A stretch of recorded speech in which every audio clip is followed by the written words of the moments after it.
오늘은 황제내경 영추집주를 7년여의 기간 동안 편역하신 박태민 한의원 원장 선생님과 함께 한의학에 대한 재미난 이야기들을 나눠보도록 하겠습니다. 황제내경 영추집주는 어떤 책인가요? 사람이 살다 보면은 질병에 걸리는데 그 질병에서 인간을 구원하고자 병을 치료할 수 있는 방법을 제시한 것이 황제내경이에요. 이제 한약에 대해서 제일 문제가 뭐냐면은 경락이론이에요. 경락이 뭔가요? 에너지가 다니는 길이 경락이에요. 에너지가 다르는 길을 페로도라고 생각하면 돼요. 페로도라고 생각하면 눈에 보이는 것만 생각하는데 요즘 핸드폰 보면은 유선으로 가는 길도 있고 무선으로 가는 길도 있듯이 내 몸에도 외계로 통하는 파상적으로 다니는 길이 있고 경맥이라고 해가지고 혈관을 통해 가지고 가는 길이 있고 오장육부하고 연결되고 팔다리하고 다 연결되는 건데 에너지가 어떻게 기가 어떻게 흐르느냐 어디를 흐르느냐 하는 것이 가장 핵심 사항인데 그거에 대해서 설명을 거의 완벽하게 해놓은 책이 이 책이에요. 그러니까 한약을 완성시켰다고 봐도 과언이 아니에요. 그러니까 황제내경이라는 거는 이제 영추하고 소문하고 두 개가 갈리는데 소문이라는 거는 추나추동의 사시에 따라서 천지 기운이 바뀌는데 그 인간도 거기에 어떻게 적응하느냐 하는 걸 바탕으로 해가지고 그거에 따라서 일어나는 질병이라든가 양생법이라든가 그런 걸 주로 해서 만들었고 영추라는 거는 인간의 질병이 발생되면 그거를 치료할 수 있는 방법을 침을 통해 가지고 제시했어요. 이제 우리 몸이라는 거는 에너지가 돌면서 생명활동이 일어나는데 그러한 기가 돌아가는 경락을 제시했고 질병의 원인이라든가 질병 만드는 기전이라든가 치료하는 방법 등을 침을 통해서 설명하고 있는 책이 영추경이죠. 침과학의 바이블이라고 생각하시면 돼요. 여기 보면은 황제가 말했다로 시작하는 글귀들이 많아요. 네. 그런 어떤 경전들처럼 황제의 스승이 또 있어요. 기백이라는 스승이 있어가지고 그다음으로 이뤄진 책이 이 책이에요. 되게 보기에 그렇게 어렵진 않겠네요. 내용을 이해하는 건 좀 다른 범주이겠지만 실질적으로는 우리가 일상생활에 붙이는 얘기도 많이 나오고 있어요. 어떤 경우에는 이제 우리가 추위를 당하면은 옷을 입는데 다른 데는 다 옷을 입는데 왜 얼굴은 옷을 안 입느냐 하는 내용도 있고 뭐 술을 먹었는데 왜 술을 먹으면 얼굴이 빨개지느냐 뭐 그런 얘기도 나올 수 있고.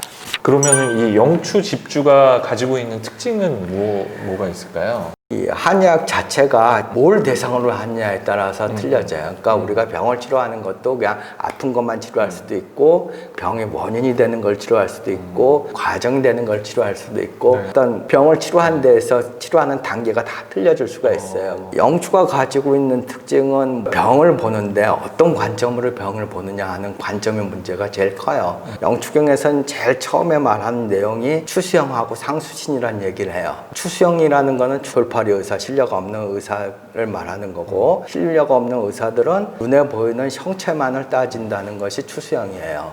그러니까 우리가 환자를 보면 어떤 외형적인 것만 본다는 거죠. 이 책을 보라 그러면 이 내용이 중요한 것인데 어떤 형체를 가지고는 눈에 보이는 현상만 따지는 거고 그러니까 상수기라는 거는 뭐냐면은 자동차 같은 거 보면은 자동차가 바퀴가 굴러가지 않는다고 그러면은 되게 물론 바퀴 탓도 있지만은 바퀴가 굴러가지 않으면은 엔진을 보잖아요. 에너지가 흘러들어가는 그 기전을 본다는 것이 상수신인데 우리가 몸에 보면은 관절이라는 게 있잖아요. 영추경에 보면은 관절이라는 거는 눈에 드러나는 피부나 근육이나 뭐 인대나 뼈나가 아니라 기운이 돌아가서 작동한다 하는 그런 의미가 있는데 그것을 움직이게 하는 거는 그 안에 에너지가 돈다는 거죠. 그런 에너지를 중심으로 본 의학이 그런 영추경이 한의학이에요.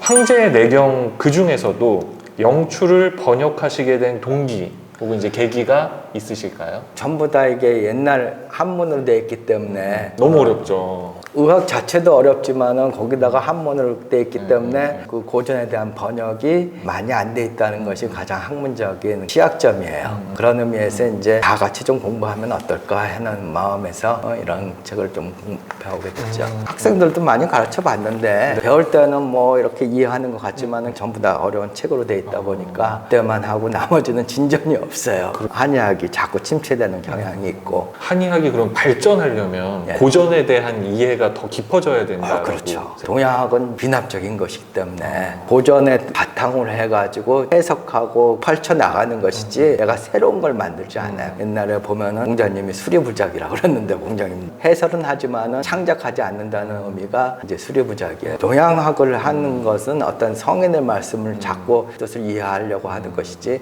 새로운 것을 내가 창작해가지고 새로운 의학을 만든다는 의미가 아니에요. 이 책을 많은 젊은 의료인들이, 많은 젊은 한의사들이 보기를 권하셨는데 그 이유가 있으실까요? 관심을 가지고 있는 젊은 한의사분들이 많이 있을까요? 학교 다닐 때 많이 있죠. 나오면 이제 임상하다 보면은 이런 게 완전히 급한 게 아니라 빨리 병을 치료할 수 있는 처방이 필요한 거고 그러다 보니까 자꾸 놓쳐가지고 그러는데 사실은 그런 처방을 구성하고 근본적인 그 원전에 대한 해석이 탄탄해야지 그걸 쓸 수가 있어요. 그야말로 사실은. 이제 기본이다. 그렇죠. 기본이고 경전이라는 거는 뭐냐면은 원칙이에요. 그것이 진리를 담고 있는 거예요. 그 이치를 알고 있어야지만이 중심이 서야지만이 변화가 가능해요. 진리와 이치가 담겨 있는 책이다. 이 책이죠. 굉장한 책이에요. 굉장히 책이죠. 지금 서양의학들이 유전자나 줄기세포 하는데 그거는 어떻게 보면은 거대한 회사가 그 기술을 다 합치해가지고 인간을 만든든지 유전자 뭐 치환을 하든지 해가지고 한다는 건데 물론 발전하고 있지만은 그렇게 크게 발전하지 못하겠죠. 그러니까 일반 사람들이 최소한의 비용 가지고 훌륭한 치료를 할 수 있는 거는 침술밖에 없어요. 영추집주 번역에 7년여가 걸렸다고 하셨는데 그 과정이 굉장히 쉽지만은 않았을 것 같아요. 어떤 때는 이제 개합추라는 얘기가 나오는데 개합추라는 것이 무슨 문을 열고 닫고 무슨 뭐 그런 의미인데 그것을 이해하는데 한 14년이 걸려가지고 그게 탁 터지고 나니까 다른 부분이 쫙 펼쳐지더라고요. 동양 학문이라는 거는 꼭 글자만 가지고 해석하는 것이 아니라 깨우침이 됐어야지만 하는 거기 때문에 그런 부분이 굉장히 어려운 거죠. 영추집주에서 일반인들에게 알려줄 수 있는 건강하게 사는 방법이 있다면 뭐가 있을까요? 앞에서도 말했듯이 추수형하고 상수신처럼 우리가 너무 외형적인 것만 가지고 몸을 관리하면은 사실은 몸을 다 망가뜨려요. 그러니까 몸이라는 거는 변화하는 거기 때문에 어릴 때 틀리고 나이 들어서 틀리고 또 늙어가면서 틀리고 그 변화에 맞춰서 가는 건데 그 변화라는 거는 안에 내부의 기운에 따라서 변화하는 거기 때문에 그 내부의 기운을 잘 관리해서 해야지 되는 건데 요즘은 전부 다 외형 가지고 따지니까 다이어트 해야 된다, 뭐 안 먹어야 된다 그러다 보니까 몸을 망치는 경우가 많이 있기 때문에 기운을 관리하는 게 가장 중요한 건강관리법이죠. 그러니까 늙는다는 것도 좀 인정할 줄 알고 그러니까 마치 뭐 50대에서도 20대 몸매처럼 하려고 그러고 60, 70대에도 뭐 몸을 관리를 30대처럼 만치려고 그러면 그거는 병이 날 수밖에 없죠. 위험해질 수가 있는 그렇죠. 거죠, 오히려.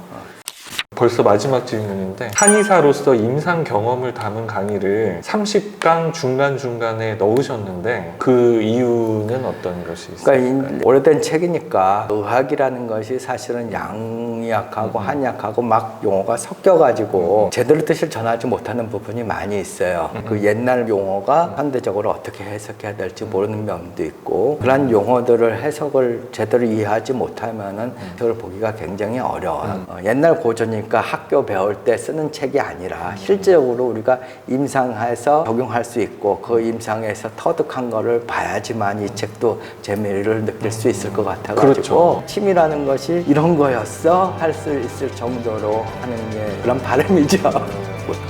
네, 저도 꼭 보겠습니다. 알겠습니다. 감사합니다. 네, 감사합니다.